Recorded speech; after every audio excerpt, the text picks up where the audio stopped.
Coming up on today's episode. I had a client with the 61 first home buyer, right? Which, believe it or not. So, she was the most lovely lady. Hang on, first time buyer 61. Correct. Yeah. Good. Correct. So even right now, I'm looking at a property for clients, and there's two sisters who it's a deceased estate, and one of the sisters will have to buy at 72, and she's never bought before.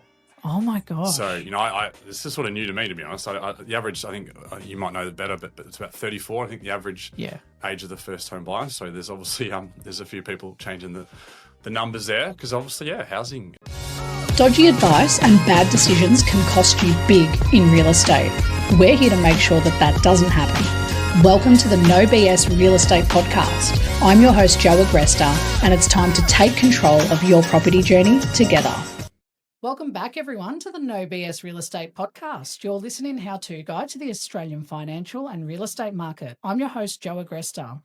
And for today's show, if you've been wondering whether hiring a buyer's agent is a smart move, or if you've ever scrolled Reddit or TikTok and seen people saying, I'll just do it myself, then this one's for you. Because today we're joined by Matt Skehan, Director of Azure Buyers Agents, a former physio turned property expert who now helps both owner-occupiers and investors make better, smarter buying decisions. So today we're going to dig into his strategy, how working with a buyer's agent really works, and we'll run through some of the biggest complaints, questions and concerns from real buyers online and let Matt break it down with no BS. Bless you, Matt. So he's going to tell the truth now. That's how we went. But thank you, Matt, for being here. Welcome to the show. Thanks for having me, Jo. Appreciate it. Of course. Now, like all good things, Karina wants me to do an icebreaker with you. It's a quick game we like to play. I'm going to ask you, I'm going to just say one word, and I want your 1 to 2 word reaction to it. Okay? Physio. Health.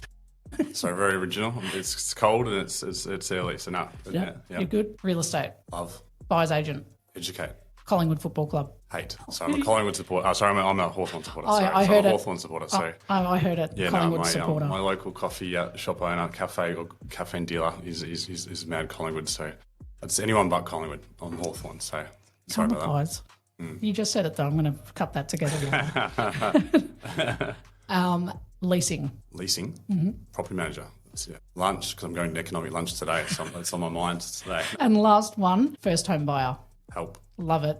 That's the theme of today. So thank you for playing the little game with me. It's Karina's fault. Don't blame me. But look, Matt, again, thank you for being here, because I've known you for I haven't known you, but I feel like I've known you from your socials. I think we spoke as well. I don't know, a while ago as well, originally, first time, so I can't remember exactly when, but it was a while ago. Oh, it was I think, 2 or 3 years ago.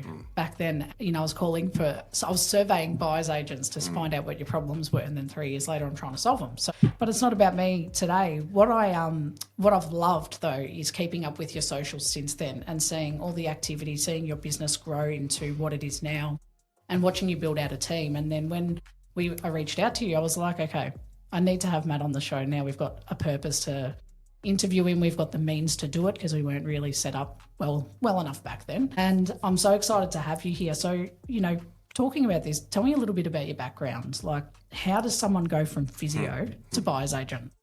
Yeah, no, thanks, Jo. I think I've been asked this a fair few times, so I've changed what I say. But no, I was a physio by trades. I was 12 when I wanted to become a physio. I'm tall, played sport, got injured, so I didn't really think much about it. I was a physio for a decade. What I changed, half a dozen properties I invested in when I was in physio. So I was a business owner at 24.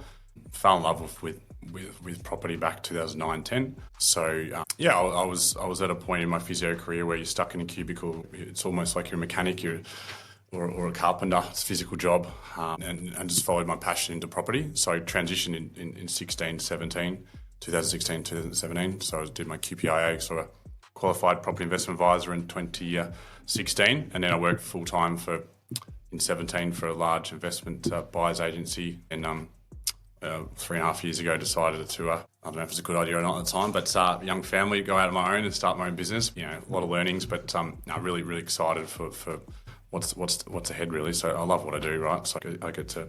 My 5-year-old says my job is talking to people, looking at houses and making money. So I'm trying to, but it's That's a top summary. That's in a 5-year-old summary. But it's a great job. I love what I do, so it's good fun. I think if those are the words he's describing, I think he's not going to be too far off your footpath when he's older. That's my daughter. Yeah. I don't think she's going to be too far off. No, she's a strong. She wants to be an Azure Buyers Agent already. So good on her. A bit too young to recruit at 5, but yeah. Maybe.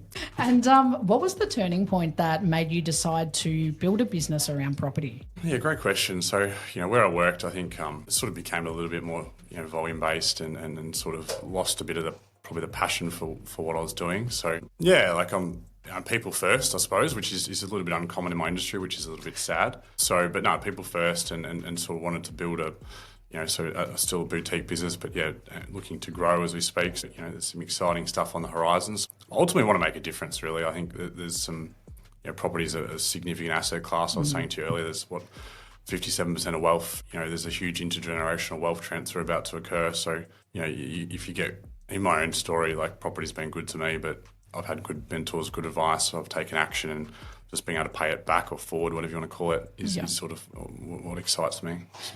And I think that's it's really cool, I think, when you go through the experience yourself, and it gives you such a different depth with your clients or with people in general. Because, to your point earlier, you said we're a people-first industry, but we don't really act like it. A lot of people don't. Unfortunately, people would think that, but there's a lot of human incentive, and my old physio and me, it's a lot of psychology, what I do, people, and so there's a lot of transferable skills, but even just the way agents get remunerated, it doesn't always encourage best practice, unfortunately. So I'm sure you know that from your past life. So on my past life, yep, that's exactly why I moved on. But no, I totally get it, and I can appreciate that.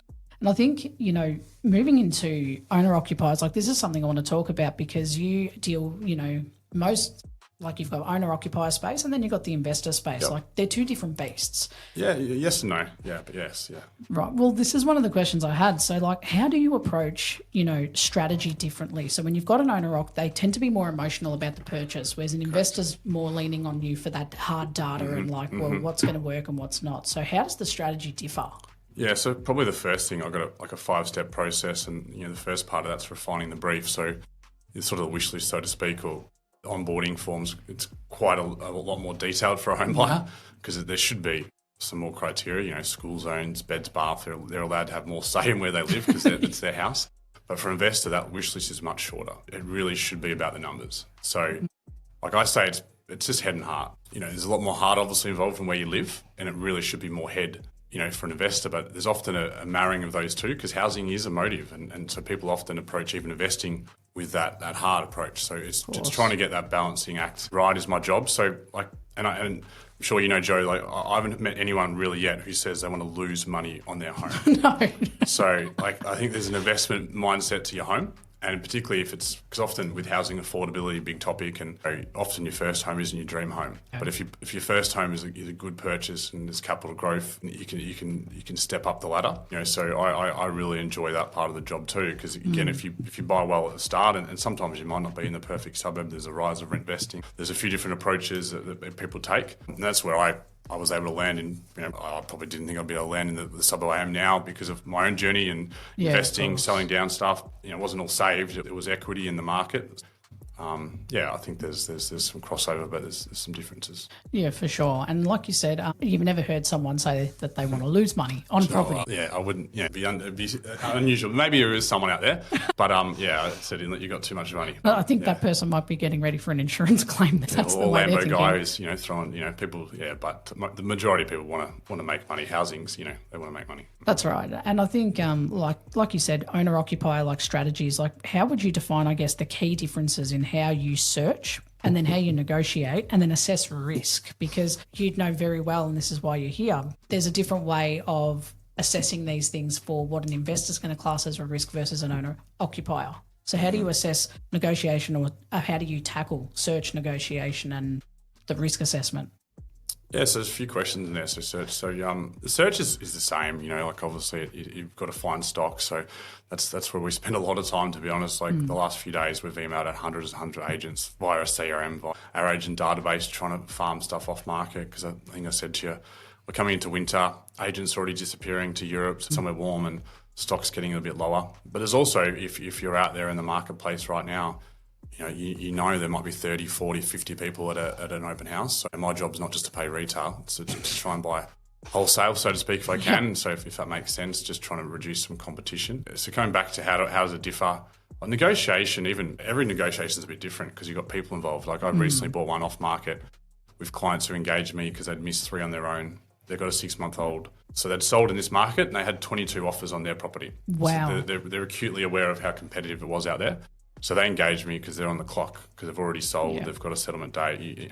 6-month-old, there's anxiety they're building. Oh, there's a lot of pressure. But yeah, last Friday we secured something completely off market. It was unfortunately a separation, and that was messy. But we were able to piece it together, and my clients, couldn't do that on their own. So that's why I exist, right? So in terms of negotiation, an investor or home buyer, there's probably the biggest difference is there might be a little bit of a flex, and that there might be you might pay that extra 10 or 20 or so if you're a home buyer, because in the long grand scheme of things, you're not really going to care. An investor, it's really the numbers and return, a yield. So that's probably the biggest difference, I think. So, yeah. Yeah, and you've probably got, would you say you have a little bit more negotiation power when it comes to the investor side versus the owner-occ? It just depends on the situation, right? Like I was in an off market yesterday, which we won't buy because I didn't love it. But we see a lot of duds like John West. That's what we reject. But long story short, like it was off market because the vendors wanted to rent it back. So sometimes being an investor is helpful because it just depends on what terms because price and terms are negotiable. So everyone thinks it's always about price, but it's not always about price. You'd know that.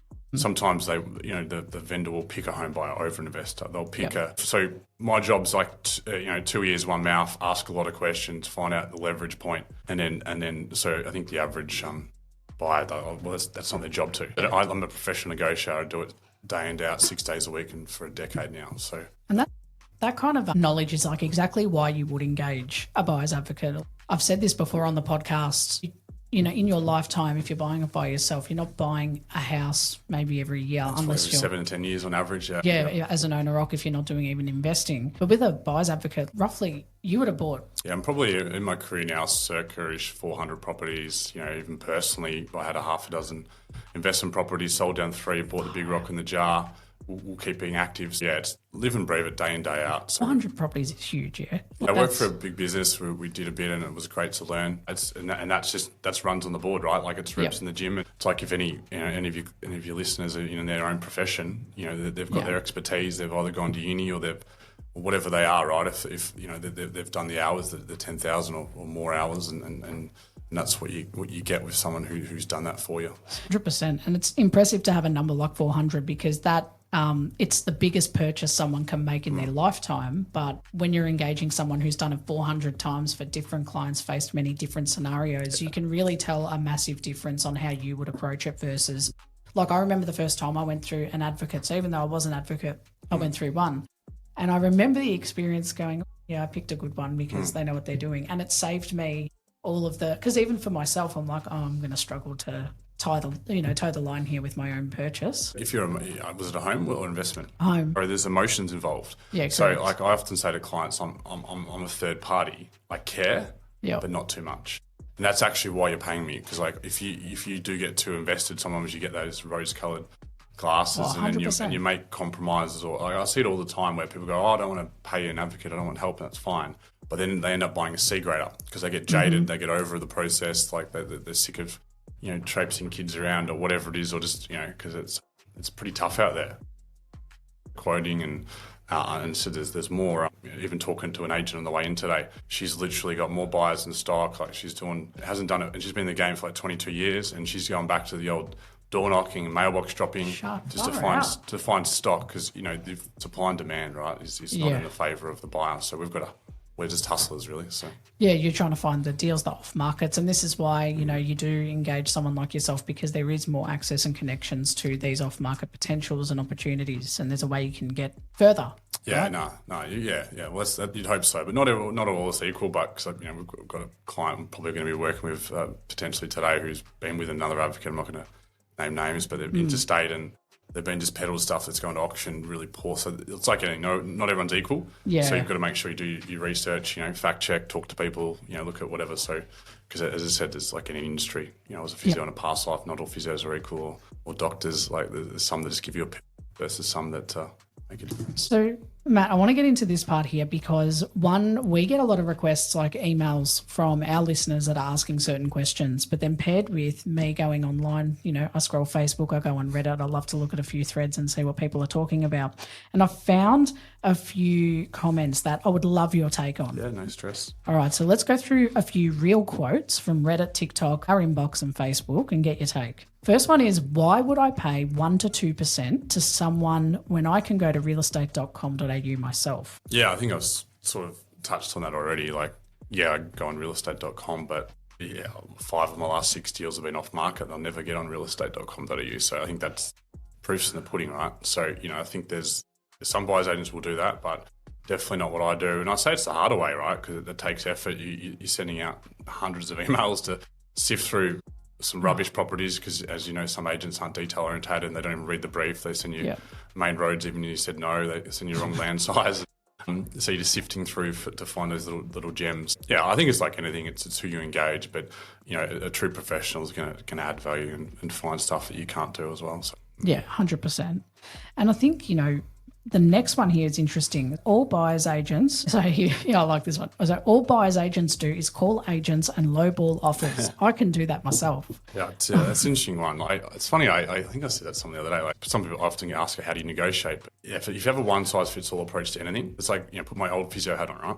If you come into my practice and you've got a bad back, like, your bad back's different to someone else's, right? Like, you might be male, might be female, you might be whatever. There's so many different factors, right? So a good buyer's agent has to understand the situation, the agent you're dealing with, even how they get paid within the agency. The average punter doesn't even understand that, right? And then, that situation, the vendor, again, there's I think there's a lot more to it, right? So, yeah, of course. Ultimately a professional negotiator is what someone like I am. So, but if you're lowballing all offers, you're going to start to piss off agents and you won't get calls. So, because, ultimately, it's not hard these days to jump online, and most people have some idea of value of properties. Back in the day, it was paper. So I think, it's an interesting question, but yeah. No, I like that answer. It's true. And I like this one we've already kind of touched on, and similar theme, but it says here, person wrote, a buyer's agent just shows you what's already online. Waste of money, but we've debunked that. I think there's some that will, but a good buyer's agent won't just show that. So. Well, it's like you said before, the hustle behind it. It's like, but even though the off market's not some secret source as well, like, 'cause I would be able to buy better than the average punter online anyway, because I get the agent pre-option, depends where you are. So it's not just about off market. It's not, but that's part of our service, part of the value proposition. So, but there's a lot else that we bring. So, but yeah. And I like this one here. Buyers agents only work with rich investors. So how do you make your services accessible to first-time buyers and everyday owner-occupiers? Yeah, no, it's a good question. I think there's that misconception, but ultimately, I don't just work with rich investors at all, but there's obviously a fee for service, right? So I work on a fixed fee. It's sort of agreed upon up front. So there is a fee, but again, if I do my job well, there's almost an immediate saving in terms of, if we're not competing, negotiate better. But also then it's the biggest thing for me, I think, is if we buy well today, 5, 6, 7, 8 years later, that compound, your return on investment's huge, right? And the fee's insignificant. So I think it's just the mindset people approach. And it's not for everyone, and that's fine. I think about 5% of the market use an advocate at the moment, but it's growing because we're more time poor than ever.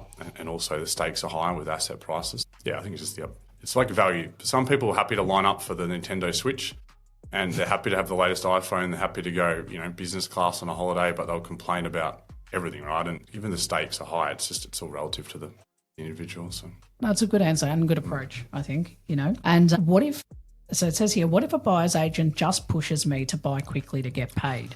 That's a big one because that's like the objection right before it actually begins. So this is someone who's probably teetering on the edge of, do I do it, do I not? Yeah. No, I think it's a valid point because, I do get remunerated to get a deal done, but I say to clients I'm not in a rush and stuff, and if you look at I've got a CRM now, I can track sort of my purchase time. I spend a couple of the first few weeks in education phase. It's a great question. I think again, it's who you pick, right? You've got to do interview or checklist before.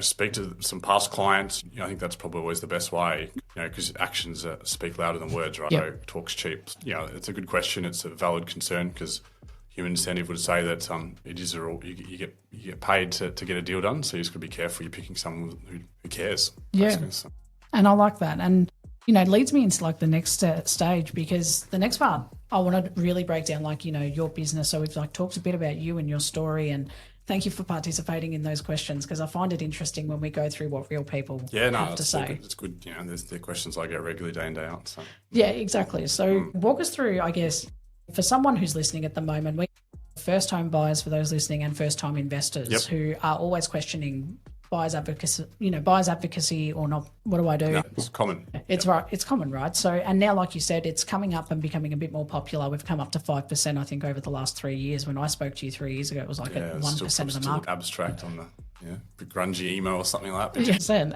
I would just want what about with your process? Like, what does that look like for your clients from first call to purchase day? Yeah, so like follow is like a 5-step process. So so pretty process driven. It's important because that's what you're paying me for, a process. It's like you're a selling agent. You can't control the market. You just got to control the process. So firstly, you start with refining the brief. So that's super duper important. So it's the client just it's like brain dumping and what's important to them. Putting all that down. I review that. We have like a strategy call, which is part 2 is education. Because obviously there's a saying in real estate, champagne taste on a beer budget. So, vendors always overvalue their property, buyers always undervalue. So just trying to get that expectation, education, because I don't buy unicorns. I'm not a magician.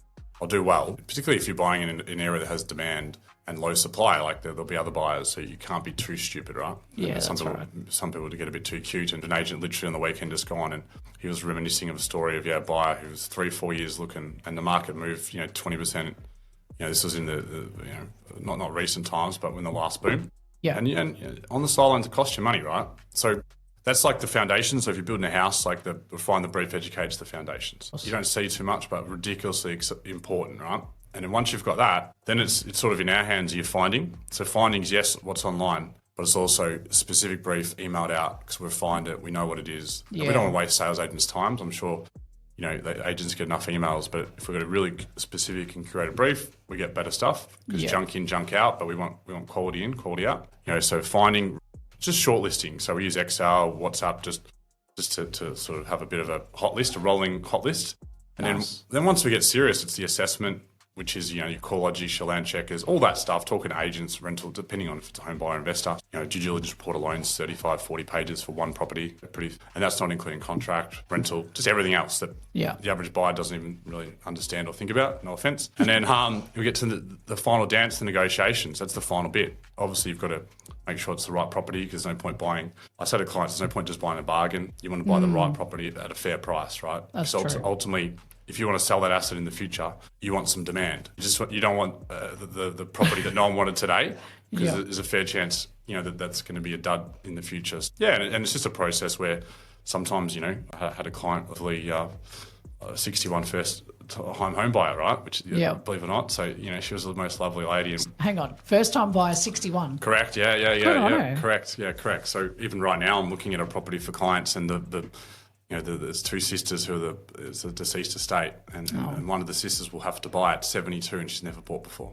Oh my gosh! So this is sort of new to me, to be honest. The average, I think you might know better, but it's about 34. I think the average age of the first home buyer. So there's obviously there's a few people changing the numbers there because obviously housing. Yeah, so there's a switch. Yeah, it's funny. In the last few weeks, I've seen 60. It's a different numbers than I'm used to. So. I was going to say because you're probably dealing, like you said, in that like the 30s, 40s. Yeah, a lot of my clients are that sort of 28 to sort of 45 sort of range. Just bought for a client David, 28, first time buyer. So that's quite common. But obviously, you need to save a deposit, which there's obviously some good. It's not my expertise around the deposits and stuff, but I'm sure you've got people who are experts in the finance side of it. But yeah, it's getting started is the hardest. The first steps are 100%. And I think what's great about what you do is I like when something is titled like a 5-step process, right? And I think one thing I've picked up with yourself and the difference with others I've seen out there is generally like a 5-step process will be, this, but then they don't tell you what's on the other side of what you need to do for that 5-step process. But in your case, and with buyers advocates generally, you're doing a lot of the legwork. They're turning up and talking. Oh, yeah. And they're reading and interpreting all the information. That's what people pay me for, Joe. Like they're time poor, they're busy, right? They've got a lot of my clients are either they're young professionals that are building up in their career, or they're already established, they're in management roles, they've got young kids, they don't have the time. we're an information. We've got to curate it for them. So we're the gatekeeper, and we're just summarising it. That's what they're paying me for. They don't want me to bring them 20 properties. They want me to bring them 2 or 3. Yeah, exactly. So, and well curated ones. Yeah. Obviously, we don't show them the shit. Sometimes you do right at the start, just so you get, if the expectations are a bit misaligned, as you know, it's a bit of, I say educating. I don't like the word conditioning, but educating is probably the right word. And then once you're on the same page, that's go. Let's go. And typically, what do you find your buying time is at the moment, especially with the current, conditions in market? Are you finding that it's taking longer to acquire like a purchase, or is it shorter? Because it's average, I think, 6 to 8 weeks. Not for everyone else. The average market, if you do it by yourself, everyone, it's average about 6 to 9 months. 6 to 9 months. Yeah, so I think average, it's around, I'm in the sort of 43 days at the moment on average. Yeah, that's amazing. Yeah, well, it's I do it for a living, 6 days a week, right? I say Monday through Saturday. Try and take your Sundays off for your mental health, sanity, family day. But yeah, it's a process, right? The first week or two of that's education and stuff, so not ramming properties down people's throats straight away. You've got to be ready to buy and understand the value as well. Because sometimes I can't control. I was saying Beverly before, she bought in the first 2 weeks, but she was ready. She knew what she wanted, and we passed in auction. We secured it for a great price. Then there's other clients that are 90 plus days. Depending on where they're looking, time of the year, stock availability. So, there's no rush. It just comes down to, because right now, for example, if you're trying to look, probably got a window, a couple of weeks, and then school holidays are coming up. I'm sneaking away for a week to Queensland because it's, the middle of the year is dead. Right? There's tumbleweeds in Melbourne. It's cold, it's dark. And then everyone goes, wait for spring. But, to be honest, you sort of need to jump the market because if buyers come out and say, you've almost got to think contrarian if you want to get ahead. It's so true, 100%, because I always say that, in the past I used to say, I know you're saying I'll wait till spring. Everyone's waiting till spring. Yeah, if you do what everyone else does, right, you're going to get the same result. And so you've got to be, even when I bought my own family home, it was at the start of the pandemic, so late March of 2020, I was still with my old work, bounced off a few people, and there was 5 people that said do it, 5 people that said that's the worst idea ever. Ultimately, that's usual. Property's the same, right? It's not barbecue weather at the moment, but come in spring, people talk about the footy, the weather. Property's a big one. And there's always an uncle or well-meaning relative who I say it with respect, but they bought a house in the 80s for a packet of chips relative to today, 30 grand, 50 grand, and it was 3 times the average wage, which now it's 9 or 7, 8, whatever it is. So you got to be careful where you get your advice from. Yeah, especially the uncle at the barbecue is a big one because I'm Italian background, so we got a bunch of experts. You got a lot of uncles, yeah. You got a lot of.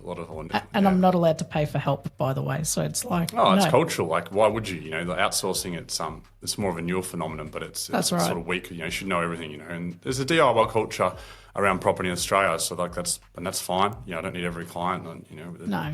But the people that see and value help, hopefully we can make a big difference for them. Well, I think there's that little bit of we're not. You said it really well. We've not been raised to think about anything other than DIY, right? No. But then when you think about the culture, our parents, and you said that they wouldn't have used Navigate because it didn't exist, right? Yeah, it wasn't even right. a choice, So yeah.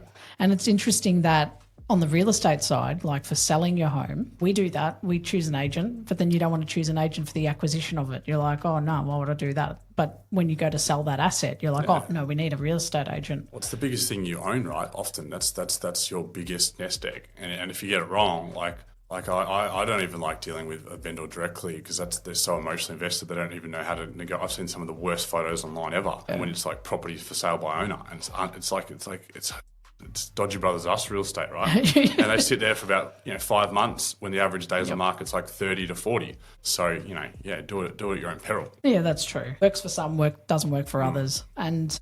I think one of the things that I wanted to, wrap up with, what's one thing that clients always tell you after they've used you?